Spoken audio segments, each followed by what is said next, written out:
So today I'm going to be talking a little bit on multi-layer test automation approach, cutting across all the layers of the application, and why is it required, and how are we going to go about it. Um, my name is Srini Shankar. I manage the digital testing practice at Aspire Systems, and I'm based out of Dallas, Texas, in the US. Um, let's get started. So the agenda for today, like I said, we're going to talk about the multi-layered test automation approach and um, what exactly that is and why is it required and how are we going to go about achieving that. And I'm going to demonstrate or walk through a real life case study for one of the projects that we did for a customer of ours, a large lifestyle retailer here in the US. And we're going to see how that helped make a difference in their overall delivery and the quality objectives that they had. Before we get started, I just wanted to quickly showcase this. This is a regular defect summary. Please do take a look at this. It just says that the payment confirmation page is not displayed after the payment is submitted. This is a straightforward defect summary that we see day in and day out. Just tells what the problem is. Nothing uneventful about this, or nothing eventful about this.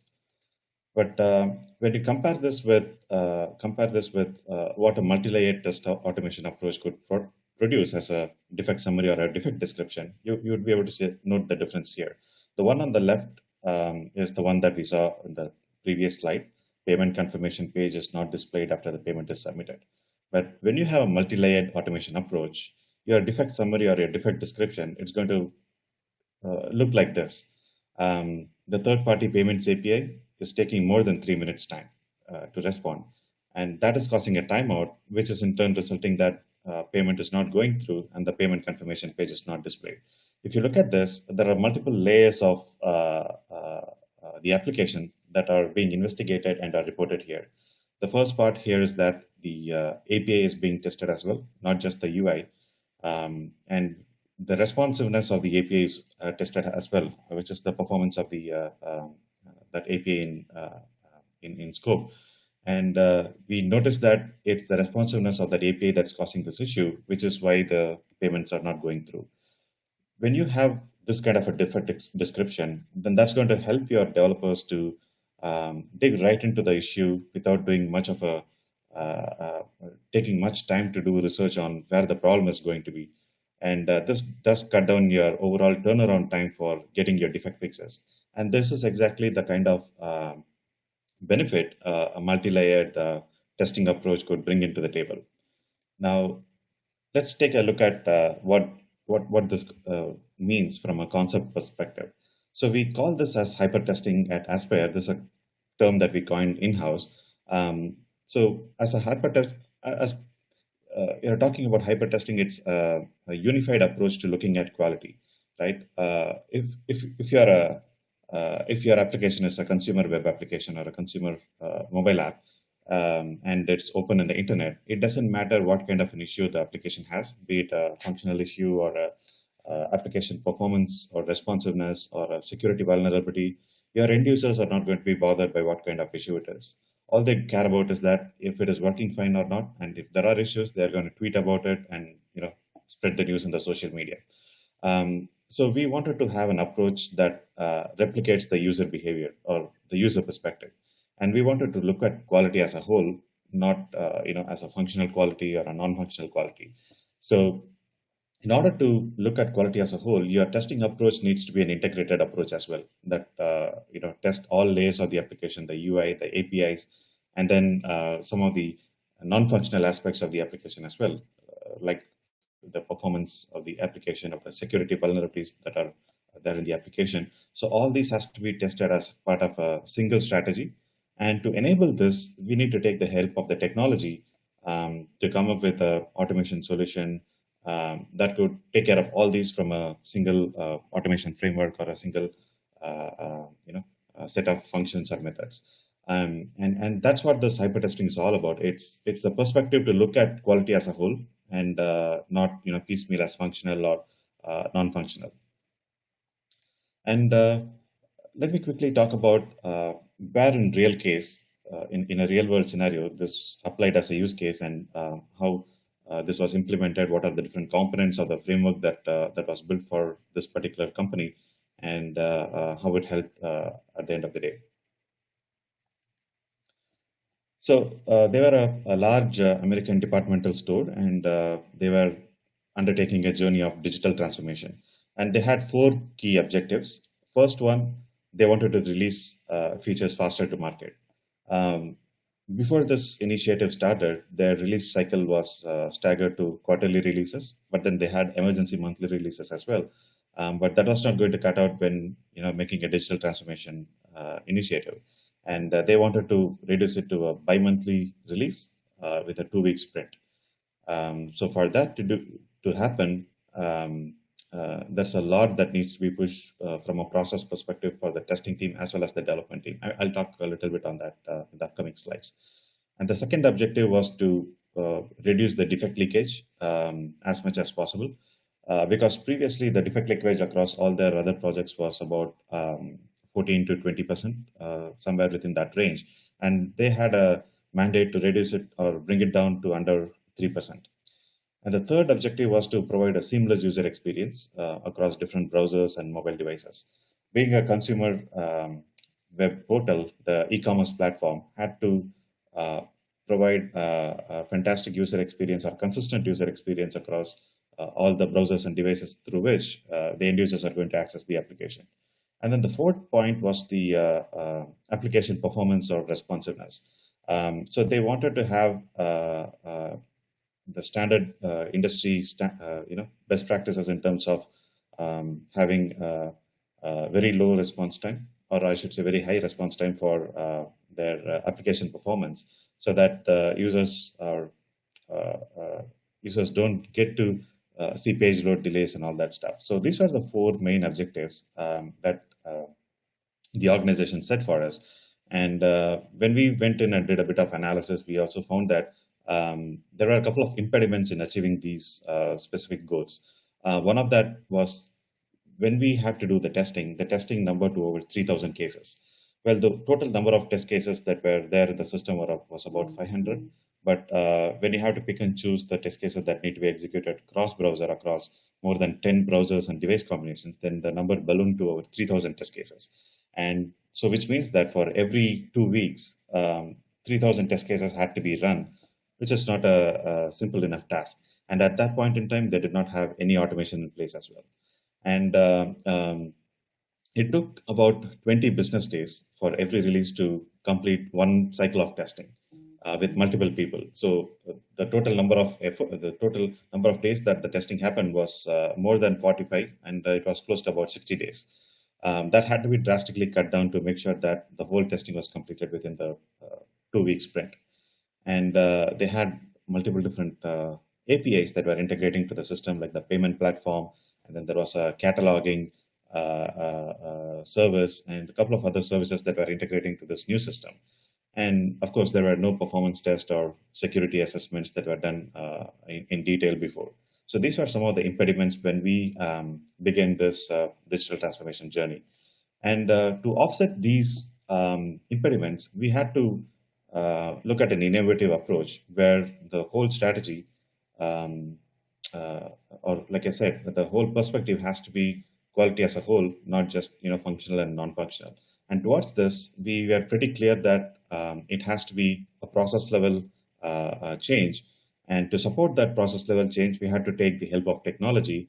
And of course, to enforce that technology adoptions, then we need to have people that are multi-skilled. So from a process standpoint, it was integrated testing strategy, the hyper testing model that I talked about, where we wanted to focus on quality as a whole. When we provided reports or defect summaries or defect descriptions, it has to have exact place where the problem is, and help cut down the overall turnaround time for fixing those issues. And we also wanted to make sure that as testers, we wanted to get involved right at the early stage of the product lifecycle or the project lifecycle, right from the requirements phase. By that way, we could build quality into the product or rather than waiting for the build to come to us and then do the testing, we wanted to get our hands on the requirement document, make sure that the requirements are accurate and complete, and act as a quality gate right at that stage, and then do the same for design documents from the development teams and so on and so forth. So we wanted to have a quality engineering approach rather than a quality assurance approach. And then the third process that we wanted implemented was a sprint plus one model, which is basically to balance manual testing and test automation. We were very clear that manual testing cannot be done away with, and test automation is not a replacement for manual testing. Test automation could only be a complementary aspect to manual testing, and we wanted to have a right balance between manual and test automation. So to enforce these processes, we had to take the help of technology. It's not just that when you have manual testers doing functional testing of the UI, APIs, and all that, you need to have an integrated automation approach that takes care of this as well. So we came up with a unified automation approach that took care of the UI, the APIs, did performance testing, did security vulnerability assessment as well. And the whole framework setup had to be scalable because at that point in time, they were not ready for a DevOps or a CI/CD model. But then they were on the way to moving towards that, and we wanted to make sure that whatever automation that we created was able to scale up to that level. And of course, the main benefit of or the main advantage of test automation is to run parallel tests and reduce your overall testing cycle time. And these are the four different components that we took care of when we built the technology aspect of it. And of course, to build this, we had to have people that are multi-skilled. We have SDETs who basically have the ability to do functional testing, test automation, and a bit of non-functional testing. So that really helped in getting this put together. So let me talk a little bit on the technology part, which was the key or the cornerstone of the overall, the hypertesting process. So here are the framework components that we built in. We use Selenium as the code. And before I get into that, let me just quickly highlight that whatever solutioning that we were going to put in, we wanted to take the help of open source technologies because we wanted to make sure that the technology and the infrastructure cost is pretty low and are kept to a minimum so that the customers could benefit on that on the cost perspective. So we went ahead with our automation using Selenium WebDriver. We used the standard page object model way of design, highly reusable scripts. But then, in addition to the functional aspects of the Selenium automation, we also integrated a couple of non-functional testing tools as well. One such tool was OWASP-ZAP, which is the open source tool for scanning your application for the top 10 security vulnerabilities. This is an open source tool. We integrated with our framework so that whenever a build is deployed, when we kickstart our test automation, the smoke test pack or the end-to-end test pack, the OWASP ZAP is going to be triggered and it's going to scan the application for vulnerabilities as well. As a standard best practice, we have seen that the security and the penetration testing happens after the UAT, after all the testing is done, only at the last stage before go live. That may still be the case, but we still wanted to identify at a high level the basic vulnerabilities in the earliest stage of the product or the project lifecycle. And that's the reason we integrated this OWASP ZAP. And it started providing results on some of the vulnerabilities right from the initial days of testing. So that way, the quality was built in right from day one rather than waiting till the end. And I got to make it clear that this is not a replacement for your detailed penetration testing, but this is only a security vulnerability assessment. At a high level, that's what it is. And then we also had multiple different APIs that need to be tested. So we integrated SOAP UI. We also did integration to Rest Assured, but SOAP UI was a primary tool that we integrated. And we use SOAP UI for two purposes. One is to validate the APIs that are integrating to the application and make sure that there is nothing breaking in the API side of things. And then the second point was to use the SOAP UI or the APIs to generate the test data for our testing. So as UI test, like I said, we had about 3,000 test cases that need to be executed. And for performance test, that number was even going to be higher because we are running concurrent users on the system over a period of time. So there was a lot of need for test data that needs to be generated. You had to have customers already included in the system, and there needs to be product catalogs in the system, and all these stuff, all these different things. So when we initially began, we started generating UI-based automation scripts to populate the test data in the system, and that took forever to do that. So we went ahead and used SOAP UI to generate the test data in the backend, and that really cut down the test data generation time. Whatever that took a couple of days earlier with a UI-based data generation, through SOAP UI, it took about a couple of minutes to get all the data there in the backend, and that really helped with overall, your our testing time frame as well. And then we also deliberated on using the same Selenium script for running the performance test. We are not really successful with that. So we went ahead and integrated JMeter as the performance testing tool to the overall setup. Not to confuse that, this is not reusing any of the Selenium components. This is just standalone JMeter, but we have integrated in the overall setup so that all these tests could be triggered simultaneously. When your functional test is triggered, you could also trigger your JMeter baseline test and then the benchmark test, so that for every build, all these tests are run as and when the build is deployed. And then we also had an integration to Gallon framework, which is a framework to test the application layouts in the web. I know there are tools that are much better at doing this, like the Sauce Lab Screener or Apply tools. But we wanted to use something open source, and we just went with the basic version of the layout verification tool, which is the Gallon framework. It's open source, could be integrated with any Selenium project. And this basically works by comparing the CSS files and verifying if the screen resolutions and all that is not, making the layouts haphazard. That's what we used, and that was quite decent. I wouldn't say that this would be as good as Apply Tools or Sauce Screener, but it did help us at the basic level. And then the other set of tools that we integrated were APM and Vinium. APM for running the test in mobile devices, both hybrid as well as native applications, and then Vinium for running the test on, some of the legacy desktop applications when we are running end-to-end test on the system. So both were successful. We didn't use APM much because it was a responsive web application. Selenium was able to get the job done, but we did have APM at a high level to just be scalable when in case the company wants to move towards native app. And then when we had all this set up, we also wanted to have an environment where we could run parallel tests. And since there were cross-browser testing that was required, we had to go with multiple different versions of the browsers and multiple different mobile devices and tablets as well. So our choice of the testing environment was Sauce Labs. We had a couple of different concurrent licenses that we had purchased and used this to run all our tests over the cloud.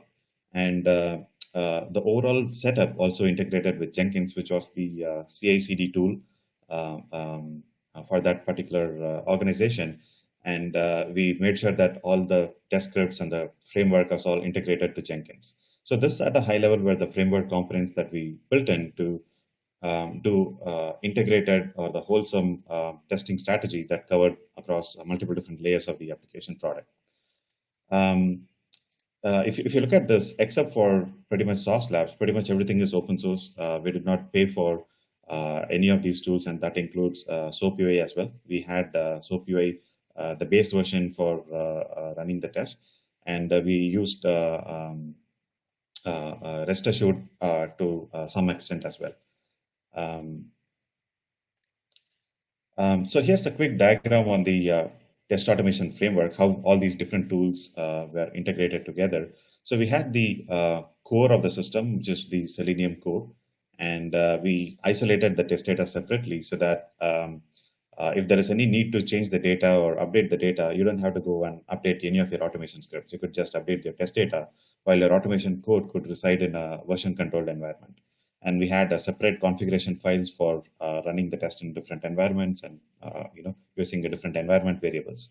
And this whole setup had integrations with different tools like Selenium, Vimium, and APM for catering different platforms such as web, desktop, and mobile applications. And if you look at the bottom panel, these are the non-functional tool integrations. We had JMeter, WebZap, SoapUI, REST Assured, and Gallon. But we also had Cucumber, but as a feature that was on standby, but we did not really use behavior-driven model for this particular project. And this whole framework setup does integrate with the CI/CD and runs the test over the cloud. And when you get your test results, it's not just going to be a functional test result, but it's also going to have your API web service test results, your performance test results, and security testing results. We also understand that reporting is a key aspect of any testing, and we integrated machine learning based auto analysis reporting. And this is from a tool called Report Portal. It's a free for use tool. You could go to their website, reportportal.io, and integrate your Selenium projects. The advantage of using this tool is that there are two things. One is the tool, with the help of the machine learning algorithm, it's going to auto-analyze your test results. So you have 3,000 tests that are running, and there may be about 5 to 10% of failures. Let's say if you have 150 cases that fail for every release, and not all of them could be due to product bugs. That could be script level issues or data issues, or the environment might have gone down and that may have caused issues. But however, as a tester, you may have to go and review all of these 150 failures to see if it's a product defect or not. That is obviously going to take a lot of time. But when we use this report portal, it's going to analyze your test results and categorize the failure according to the type of failure it is. So it's going to classify your failure as a product bug or an environment issue or a data issue or a script issue, whatever it is. And it's going to do this by continuous learning. Of course, for the first one or two builds of testing, you got to manually mark what kind of failure it is. And the algorithm is going to learn from it and going to auto-analyze your test results. So this cut down a lot of our test analysis time and also help to focus on those that are categorized as product defects as the go-to areas whenever we get the test results. So that was the first advantage of this tool. And the second advantage was is the reporting that the tool provided in terms of giving trend analysis, where you could see a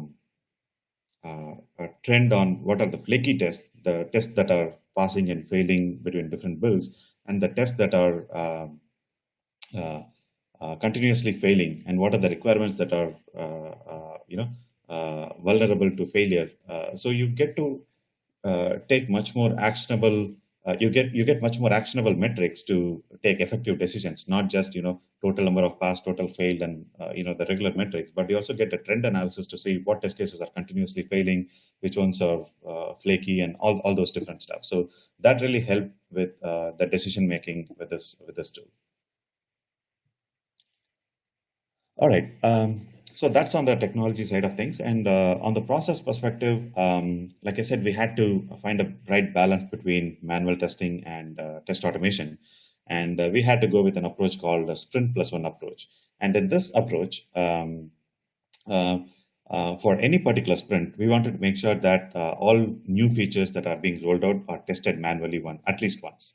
And only when that particular feature is certified stable by the manual testing team, the automation team would take those features and automate them. So typically how it happens is in a particular sprint, the manual testing team gets the build, tests the new features, and then once they are certified okay, then the test cases that were created by the manual team is passed on to the automation team. And the automation team will start automating that in the subsequent sprint and use the automated test cases for regression testing in the subsequent sprint. So at any particular sprint, the manual team would focus on testing the new features, while the automation team would focus on running the regression test for features that were developed till the earlier sprint. And by this way, we had a right balance between the manual team, with the manual testing and the test automation. So we are at the end of the presentation. I'm just going to quickly talk about the benefits of using this kind of a model. The first benefit is cutting down the overall testing timeline. So if you could look at this the panel here before hypertesting, usually this is what happened. The builds were deployed for testing on a Thursday evening at around 9 p.m. Pretty much nothing happened until the next day morning at 9 a.m. when the testing team comes into work, and then they run a round of smoke test manually. And then if that test passes, then they're going to continue with further regression testing. But if not, um, uh, then they are going to reject the build and go forward, with reporting the failures. But when we had this hyper testing model integrated with, with that took care of the CI/CD side of things, whenever the build was deployed at 9 p.m., then at 9:30 p.m. the automated smoke test pack was triggered, and that test would basically test the end-to-end flows and make sure that there are no blockers. And if there are blockers, then it's going to stop the test and give out the results right to the project team right away. If not, if the test passes, then it's going to kickstart your regression test, a bit of functional, the performance test and the API test and all that. And pretty much all these are going to run in parallel in Sauce Labs. And by the time the testers come to work in the morning, they'll have the test results in front of them. All they have to do is figure out what are those product failures and log defects and take it forward from there. So this really did made use of the night time for running all the different tests in parallel and saved a lot of time in achieving the timeline that we had to make to release the product faster to market. And of course, from the overall value perspective, we did in the end reduce the overall defect leakage to less than 3% from 14 to 20% that we had earlier, to whatever defect that went into production was much lesser than 3%. And we were able to accomplish running the 3,000 tests within a span of 5 days for every sprint. And we also enabled getting the feedback on the build within 30 minutes of the deployment time. And also, the overall testing timeline came down from 60% days to 10% days, which was a huge cut down in terms of effort over a period of time. And the scope was about 15 different applications that were tested end to end, right from the e-commerce platform to the distribution center application to the middleware applications and all that stuff. And in terms of the overall cost savings, it took about $1.2 million in a span of a year to achieve this kind of a benefit for this particular organization. So I think that's pretty much I wanted to share with you guys today. Like I said, you could build something like this pretty much from all open source tools that are available in the market. It does provide a lot of value in having an alignment with how the end user looks at your product, with the way that your test strategy is tackling your product as well. All right, and you can shoot your questions. You can ask your questions in the Q&A, and I have you can also reach me at srinivasan.shankar@aspices.com. All right, I have a couple of questions here. How long did the initial setup take until you were able to deliver valuable feedback? So we actually undertook incremental model. So right from sprint one, we had our manual testers doing the manual testing, and then whatever test cases that were created as part of manual testing were passed on to the automation team, and they automated that right from sprint one. So whatever that was created in sprint one was tested in sprint two through automation. So it was an incremental model, and we were quick to get on delivering value right from the first two sprints. The second question is, were you all able to do SOAP UI testing with open source version, or did you need any features of the paid pro version? I believe mostly we did use the free version, but just to be 100% sure, I'll have to quickly check if we did use any paid version. All right.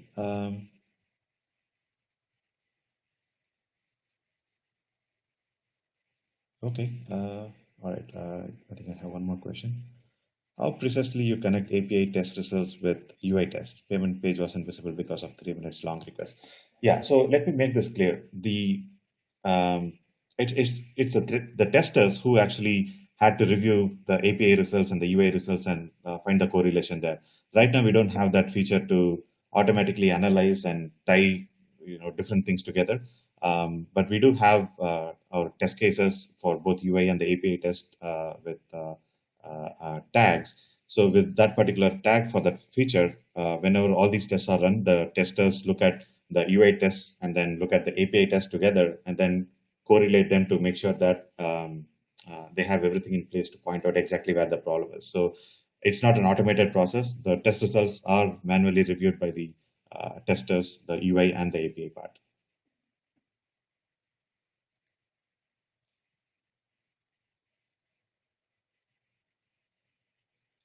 No, the other question is that did you convert every manual test into automated test or only reduced high risk or required tests? No, we did not convert every manual test. We picked out scenarios that are regression cases that would handle or tackle the critical aspects of the functionality and the test cases that are end-to-end in nature and some of the integration points. So only we picked critical cases or the priority cases as part of the automation pack, and we automated that. And this number, from an overall percentage, should fall somewhere around 60 to 65% of the entire test pack.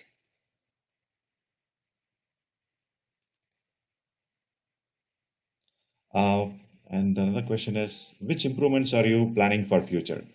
Um, so one of the things that we are working in-house, I'm not sure if you noticed this in the presentation, there is a component called Stabilize.js.